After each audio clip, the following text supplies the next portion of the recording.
Hey there, I'm Beletsky. Before we begin, remember that these first impressions reviews are made in the context of Gaining Grounds 1 with everything that we know about that meta, so some options' usefulness may change with the introduction of Gaining Grounds 2.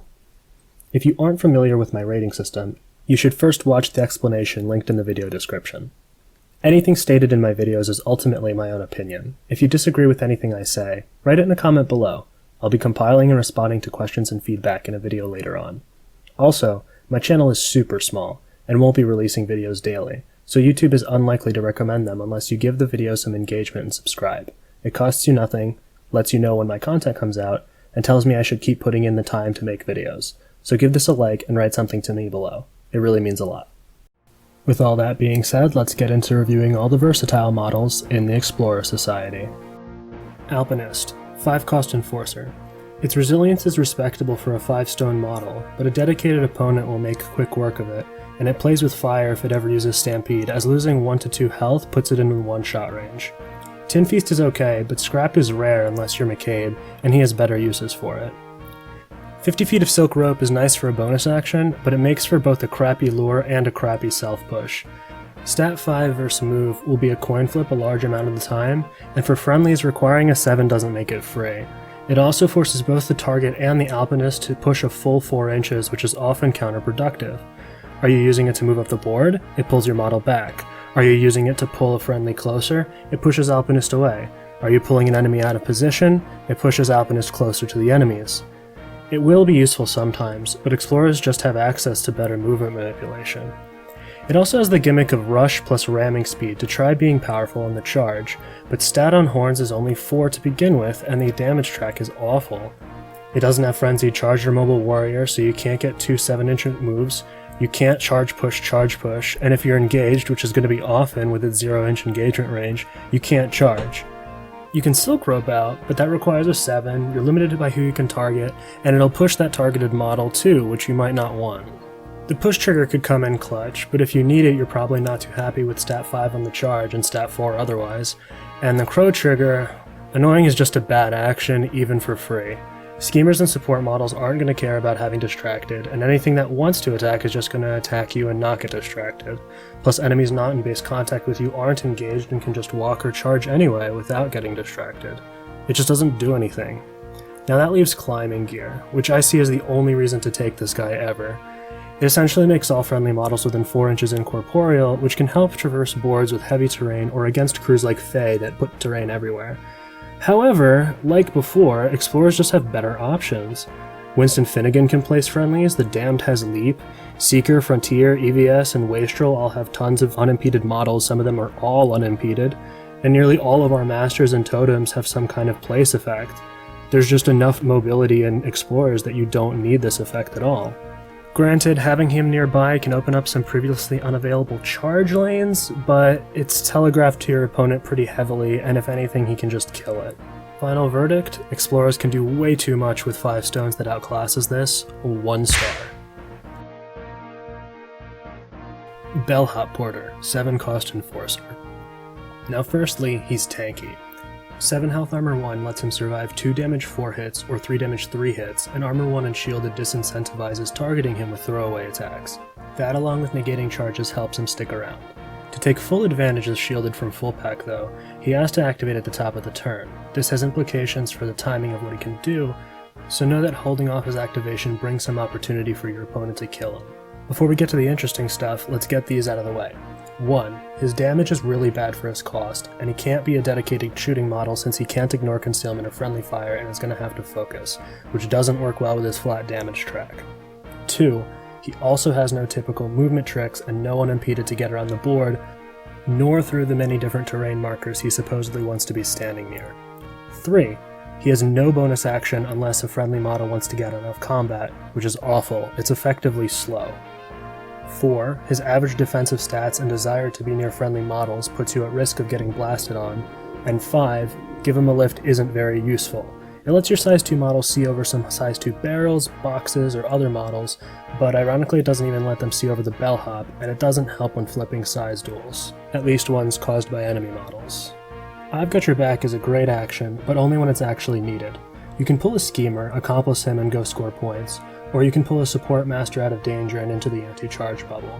The tag out trigger requires a 4 of masks, but the duel has no resist, so you're going to get it off if you want to, and you can place such that you're engaging enemies but not being engaged, and can then walk away to scheme or keep them engaged and get in their way. At your service is underwhelming. When used, your crew only gets 1 shielded in total, so the value has to come from putting multiple shielded onto a different model. I like to think of it as a bad healing action, as 1 shielded is practically just 1 healing in reverse. Imagine an action. Only 2-inch range, requires a 5. For the rest of the turn, after the target takes damage it heals 1, to a limit of around 3 unless you're lucky, and this model loses this ability for the rest of the turn. So what's actually wrong with it? Number 1, if the target doesn't get damaged, this action did nothing. 2, if the bellhop gets damaged, you actively spent an AP for a detriment to yourself. And 3, if the target dies to a focused severe damage or 2, it didn't really make a difference, so you might as well have done something else to begin with. Compare this to your typical healing action, which just straight up heals 1, 2, 3. Now, the 3 takes a severe damage card usually, but at least you can heal 2 with a low moderate, and it doesn't require you getting attacked by an enemy to gain any benefit from it. To be clear, I'm not saying it's bad, you'll probably even use it, it's just underwhelming. You'd think that an Iron Giant bellhop could at least push the target or carry it like pigs carry Ulix. So lastly, we have the I Found Another trigger. It's interesting, but it unfortunately requires hitting the enemy with a stat 5 gun, which doesn't get a plus flip or ignore minuses, so like I said before, you're going to have to focus with it. Also unfortunately, crews which could greatly benefit from this either already have a Sivler ability, or it just doesn't work. English Ivan already summons Umbras near enemy models, which drop shadow markers near enemy models. He wants really things that want to drop markers near him, or at least in his vicinity, but still far enough away from enemy models that he can stay safe. Cadmus already have Archivist, who creates web markers near enemies. If you're copying lit lamp markers from lamplighters, it doesn't get the 2-inch plus flip aura, unfortunately. And Wastrel synergizes so badly with the bellhop, even if he can create scrap, that it doesn't matter. He's not a minion, he doesn't keep up with the Rough Riders or McCabe, and he's size 3, so he can't benefit from Ride With Me. Final verdict, Bellhop is a discount protector model with some potential for synergy, but he's held back by AP and efficiency, and some of those synergies just not working out. He's usable, but I've never fit him into a list. 2 stars. Botanist, 6-cost minion. Immediately the most important thing on the Botanist card is planted roots. This alone makes them invaluable in objectives like Corrupted Idols, where you can't afford to be pushed away from an idol by a savvy opponent, as if that happens, you're forced to sit next to the same idol marker again next turn, which can completely throw off the flow of your game plan. Botanists aren't unusable without grow tokens, but you really want 2 tokens on them by the time they activate on turn 2. A 4-inch bubbles for collecting them is pretty large, so they're not heavily restricted in movement, and they're easiest to set up with McCabe, Ivan, or Nexus, since those will be dropping removable markers and often removing them anyway. Other options include Vagati Huntsmen, Surveyors, or taking models from the mentioned crews out of keyword, which isn't ideal but can work. Successfully getting 2 grow tokens puts them at walk 6 unimpeded with nimble on a 4 of any suit, and planted roots, so they become great schemers or corrupted idol carriers. Defensively, their health is 1 higher than cost for free, which is really rare. Usually you only see that on hard to wound models. 7 health is in a really good spot for not getting 1 shot, but they don't have hard to wound or armor, so they don't survive well against sustained damage. They're happy to cheat to survive with their high defenses and then activate to heal, but if they take enough attacks, eventually you won't be able to cheat anymore as you just won't have a hand. If they get time to breathe between attacks, they get regen 1 when in severe terrain and heal 1 whenever they trigger Feed Me, which Grim Feast does for a total of 2-3-5 as a bonus action. So as long as they don't take 2 large hits back to back, they're likely to live long as there's corpses nearby. Will there be corpses nearby? Not necessarily in every matchup, since they're usually going to be on the sidelines, but later in the game they can afford to be a little bit more central once most of the threats are gone, and they can then pick up the corpse markers from those threats that used to be there. Their melee action isn't there for damage, but gives staggered and has 2 push triggers, perfect for handling anything they run into. And their shockwave isn't very good at damage either, but can soften targets with that injured +1 while still dealing a damage anyway. A really nice feature though is the corrosive touch trigger, letting them remove any 1 non-ski marker. This can be destructible terrain, it could be non-destructible terrain, it could be corpses or scrap or anything that your opponent might need or is hampering you.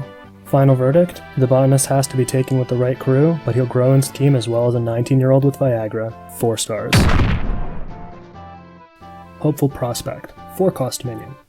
Much like the Effigy upgrade or Summoners, Hopeful Prospects are an investment model. They're likely to be focusing whenever possible in hopes of landing a 4 to 6 damage shot and killing, letting them replace with one of your crew's minions and heal 4. Good options include, but are obviously not limited, to Brock Inspector, Berserker Husk, Crypsis Core, Rough Riders, Lamplighters, or Surveyors.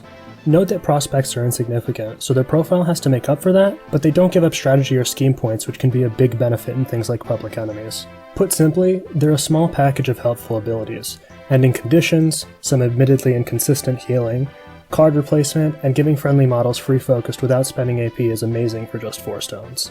Be careful though, as there are some anti-synergies. They have to remove all conditions to remove any, which conflicts with stacking focus or distracted for DUA. They must draw and discard, so activating late in the turn is dangerous if you're holding on to a good card. Being so easy to hit, they also put you in danger of getting blasted on, so keep them at arm's length because their ranges are all 4. They don't ignore concealment or friendly fire, so having both makes them unable to hit even with focus, and they're only walk 4, so keeping up with faster models to give them focus or getting out of corner deployment is really troublesome if you also want them to have focus to be able to kill things later in the game.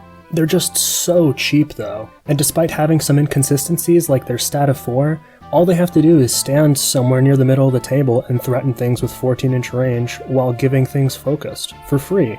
And if you need them to remove conditions, they can do that. If you have a ram in hand, they can heal too. It's just such a good package for 4 cost. They also have some really great synergies, like anything that wants to kill at range, such as most of the Apex crew. The Intrepid aura that we're going to be seeing in a minute is going to let them heal on an 8 with their bonus action for free. And if you take the Flush with Cash upgrade, you can almost think of them as a 3-cost model.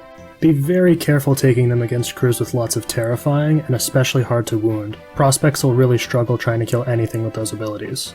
For the final verdict, the Prospect makes for a formidable formula. 4 cost for 4 health and hard to kill along with a 14-inch gun, giving allies within 4 focused, and removing conditions within 4 and healing is fortunately great, but 4/4 defenses are easy for hitting, 4 move is bad for buffing, and you'll need to forklift 4 cards out of your opponent's hand to force 4 that stat 4 gun to kill the enemy and let you replace 4 and heal 4. Cheap enough to fit in most lists. I'm gonna let you guess how many stars. Intrepid, Effigy, and Emissary. 4 cost or 10 cost Enforcer. I'm going to review these together because Aura of Courage is just way too strong of an action to pass up on already fantastic models. Passing a simple duel by 2 happens roughly 40% of the time on typical actions requiring a 6 or 7, and winning an opposed duel by 2 on the flip is roughly the same depending on the difference in stats and cheating. It applies to all of these duels every activation until the end phase, and can heal above hard to kill or trigger chronicle effects even during enemy activations. Note that it has to be used though at the top of the turn, so you'll have to activate early. The Emissary comes with a great attack and triggers, a 2-inch engagement, and a slew of defensive abilities. Free shielded to friendlies is great, but most importantly, take the hit makes any friendly near him extremely hard to remove as long as you have a hand. Defense 7, Armor 1, and 10 health, with hard to kill and the healing aura, also make him extremely hard to remove since he has the option to cheat high on defense and heal, especially when at 1 health. Intimidating Roar on stat 6 is great for putting enemies out of position or moving friendly non-minions, and I've Got Your Back is great in a pinch when you need a model to live and pull it out of engagement. On the downside, the Emissary is not mobile, and this is made worse by his attack wanting focus and roaring on first turn sucking his AP to move his crew around. Effigy, on the other hand, is an aura and push support model. It comes at only 4 cost and has lead the way to push allies without sacrificing his own movement, which is especially important for first turn. His attack has no range, but stat 5 is fine, and sometimes you can trade a low mask to charge and give someone focused if a friendly doesn't mind getting damaged. Accomplice is key, because instead of having to activate a 4-cost model at the very start of the turn and suffer the consequences of that, you can activate the Intrepid, start the Aura, and still activate an important model first thing. The obvious downside though is that he just isn't as immortal, obviously. Okay stats with 4 health, armor 1, and hard to kill is incredibly strong for a 4-cost model, but definitely not unkillable, and with something this important you really want the Effigy staying alive. He also won't benefit from his own aura often, as it's risky for him to provide his aura near melee. So the Effigy is a bargain for such a strong support model, and the Emissary is a phenomenal protector and central fighter.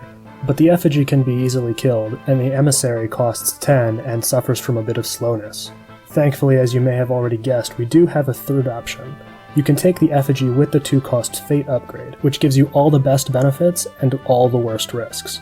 On turn 1, the Effigy can help move your crew, and on turn 2 it can walk push, push twice, or push concentrate to have a focus ready for when it transforms. Then on turn 3 it becomes the Emissary with 6 health left, which is still difficult to take down with its crazy defense 7, healing capabilities, and especially hard to kill along with the aura. The costs, though, is more than just the 2 stones you pay for the upgrade. The Effigy can die on first or second turn, meaning you wasted those 2 stones completely, or an aggressive opponent who sees the opportunity can kill your most important model that needs protecting before the Effigy transforms into the Emissary. So all in all, you have to know which option to go with, but the final verdict is obviously 5 stars. Jessie Halliday, 7-cost henchman. 5/5/5 stats with unimpeded, hard to kill, and evasive give her a good base to work off of, and in theory she could be drawing cards, getting soul stones, shooting, blasting on enemies, and preventing interacts. But the problems start to arise quickly. She doesn't have a melee action, engagement range, or pushes to aid in movement or in escaping engagement. Her harpoon gun has mediocre damage, only 1 trigger, and doesn't ignore concealment or friendly fire, so she'll have to concentrate. And explorers have many ways of removing markers. Archaeological Dig doesn't have discovery built in, so you need a 6 of masks for this free stone, which isn't likely, and masks sometimes have high competition. The Crow trigger doesn't even drop the ski marker next to the target, so Jessie can't drop them far away, only next to her, and it's once per activation, so you can't remove 2 markers, or drop 2 ski markers, or drop 2 scrap markers. It's just so limited. Soulstone Flare is a good shockwave, but your opponent will cheat or use focus for models who can't afford the distracted. The models who can afford the distracted will just take it and continue scheming and following turns. Preventing interacts can be strong, but a good opponent will keep a card to pass the duel or activate the schemer early and avoid the problem if he really needs to scheme that turn. Final verdict? I think even in Wastrel where she belongs, McCabe has better scrap options. 1 star, maybe 2 stars in Wastrel. Mr. Ngaatoro, 9-cost henchman. Let's go over the 4 primary things Ngaatoro does, and I'm not talking about making me very uneasy about the pronunciation of his name. First is Voice of the Society. Voice is just a small bonus and not something really to fawn over. It adds 4 success cards on any given ability, roughly a 7% greater chance to succeed with a fresh deck. Note that I don't think it works with Cadmus's Hive Mind, since from Ngaatoro's perspective, the enemies with Parasite tokens are not friendly models. Second is Backroom Dealings. The value of seeing your opponent's hand is subjective, but I think it's pretty strong. It lets you accurately gauge what your opponent is able to put through, so you'll know when you have to block charge lanes, sacrifice a model, or run away, or if you can go aggressive or not. Even if seeing the hand isn't strong, your triggers are free, so at least you get to draw a card or reposition without wasting AP on moves, and your opponent might waste a card cheating if you win the initial duel. Third is Neurotoxins. If you can manage to apply the poison, use this to kill your opponent's Soulstore hoarding or defensive trigger using Master or Henchman, or just shut down a model who relies greatly on their triggers to deal damage or otherwise be useful. McMorning especially sees Ngaatoro in his nightmares, since Neurotoxins will apply to his whole crew. To apply his own poison, Ngaatoro has his melee attack. The damage isn't great for a 9-cost model, but the poison makes it roughly a delayed min-damage 3. Sweeping Strike is one of the best triggers in the game when the spacing is right, especially with everybody getting poisoned, and if going against a single target, the Crow trigger makes the poison last into next turn for when you're attacking late, and applies injured if you're planning to set up the kill this turn. Fourth is Obey. Now, I could talk about Obey for a full video, but the short version's this. On enemies, you'll mostly use this to charge them at other enemies, especially when you can use their focus, or to prevent them from scoring objectives. And on friendlies, you'll use it to take strong actions, actions restricted to once per activation, or to further your own goals in scheming and whatnot. Ngaatoro gets the mask built in against models with 8 or less cost, and the Crow trigger provides a little bonus of 2 damage. The Tome trigger, however, gives Ngaatoro his best purpose. Usually using an AP from a 9-cost model and having to pass a simple duel just to take an action with a friendly 8 or less cost model is a bad trade of value. But with this using a 7 of masks or a 7 of tomes, Ngaatoro can trade up in value, getting effectively 2 AP for the cost of 1. This is especially true for turn 1, as Ngaatoro can help get 3 focused on a model by the end of turn. It does give one injured though, so be careful, especially since backroom dealings really incentivizes activating Ngaatoro early in the turn. It's important to remember that Ngaatoro isn't a beater. He'll mostly be operating at range using Obey and backroom dealings, and only wants to get close when an especially good opportunity to use neurotoxins or sweeping strike presents itself. For this, the 4-inch push trigger on his bonus action is usually enough mobility, giving him a 15-inch max threat range. The downside to Ngaatoro is cost and frailty. 6/6 defenses are good, but no armor or hard to wound makes his 9 health not last as long as comparatively costed models. Intimidating Authority is a mixed bag, as it requires the card to use each time and focus is declared after it, but when combined with Distracted or Concealment, it can make him unhittable by most actions. He's also much less frail against enemies which use triggers in melee for a significant portion of their damage, provided Ngaatoro or someone else hits them and poisons them first. His cost is a problem because he takes up a large portion of your crew which you could have used for more core synergies, so you really need to lean heavily into choices that work well with him. Most importantly, he doesn't have healing to work with chronicle effects. He also doesn't have the keyword abilities of other crews, he eats cards or soulstones to stay alive, and he doesn't scheme, although his Obey can certainly help other models do so. Before we get to the verdict on him, let's go over the keywords Ngaatoro can work in since he's so unique and niche. EVS doesn't really benefit from Voice of the Society, has some models that are too expensive to bully, and doesn't benefit from Focus much, so that's a pass. For English Ivan, he can double focus Mordrake to give Ivan focus +2, and Obey Gibson to Firefly a second time. But Obey in the bonus action will suffer from all the concealment, and the crew is filled with flat damage tracks which already get plus to duels, as well as Rook already having backroom dealings. Frontier have some common moderate 4 damage tracks to take advantage of the focus, but this will probably be a worse version of Apex. In Wastrel he can obey some scrap droppers and be the target of Ride With Me, but he can't get artifacts. In Seeker he can double focus the Damned, Austera, or Gravegoo. He can't ignore Landmarker's concealment, but he does benefit from their plus flips, and Jedza can help him live longer as well. Gravegoo particularly synergizes well with Ngaatoro, since its hazardous terrain can be applied twice with an Obey to charge, and I believe Gravegoo can be obeyed to charge an attack with his bonus action, since the charge action isn't a bonus action nor does it attach the upgrade. In Syndicate, he can most importantly obey Thunderbird to Shockwave, healing him in the process. He can double focus the Bird, Surveyors for blasts, and maybe some of the Outcast Syndicate models we haven't seen yet. In Cadmus, Ngaatoro can double focus Archivist, or double focus anyone and Meredith can transfer it to Nexus or a different target.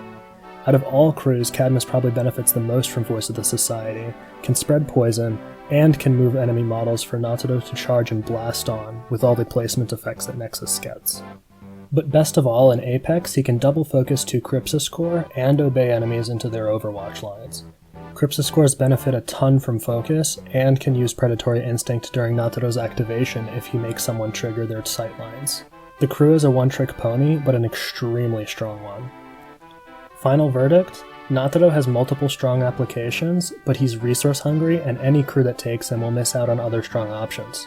Still, solid. 3 stars. Tannenbaum, 8 cost Enforcer. Tannenbaum's base is good. 5/6 defenses, manipulative, and 8 wounds is decent, especially in concealment, and Tannenbaum's kit works especially well with manipulative too. An 8-inch range, 2/4/5 attack with some decent triggers is great, even at stat 5. He doesn't have an engagement range though. Now onto the interesting stuff. Chatty is good in the right scheme pools, especially if you can threaten your opponent with extra card discard, but a lot of crews nowadays drop scheme markers using methods other than interact actions or draw tons of cards, so try to know your opponent's keyword very well. Chronicle Innocence is good too.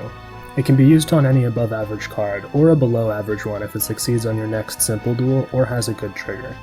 Your opponent knows the card you place though, so be careful if you place a 4, 5, or 6 on top of their deck, as they can intentionally use an action with an easy target number or good triggers.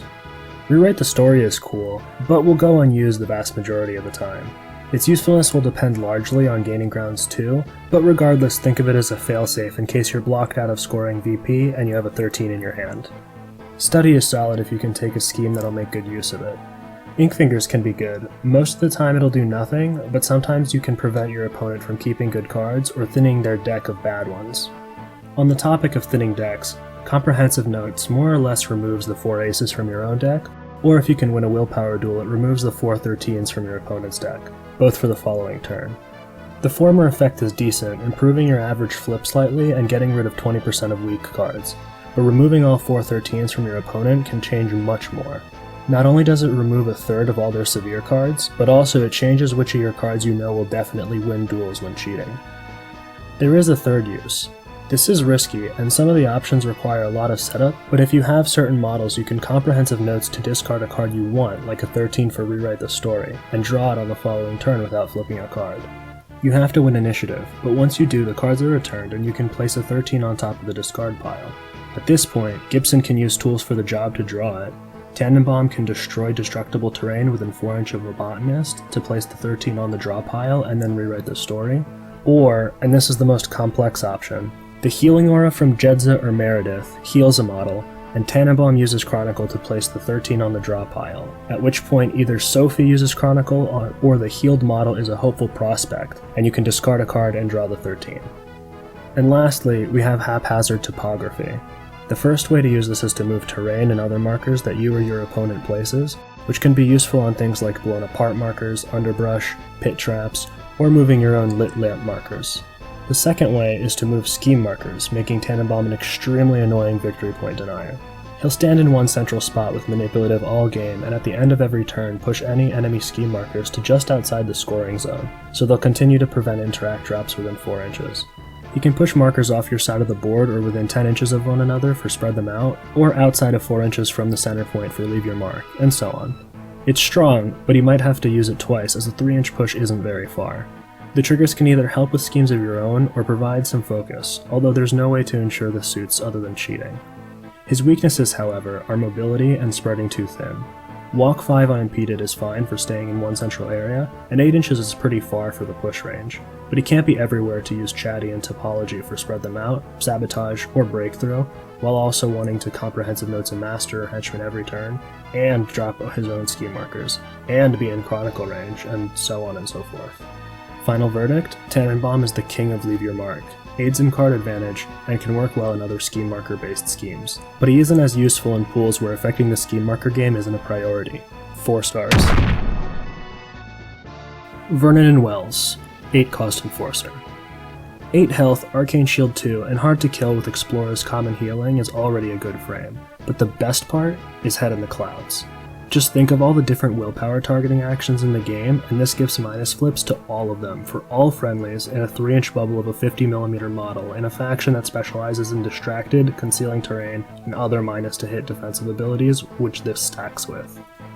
We have very common actions like Lure, Obey, Bring It, Ancient Words, Challenge, Intimidating Roar, Sharp Wit, Feed on Grief, and Seduction, or willpower attack-based masters like Shtuk, Nelly, Jackdaw, Levi, Hamlin, Yoko, Zareta, Colette, Yanlo, Molly, Pandora. All of these are either forced to focus, stopped entirely, or brought down from a plus to a straight flip with no setup required.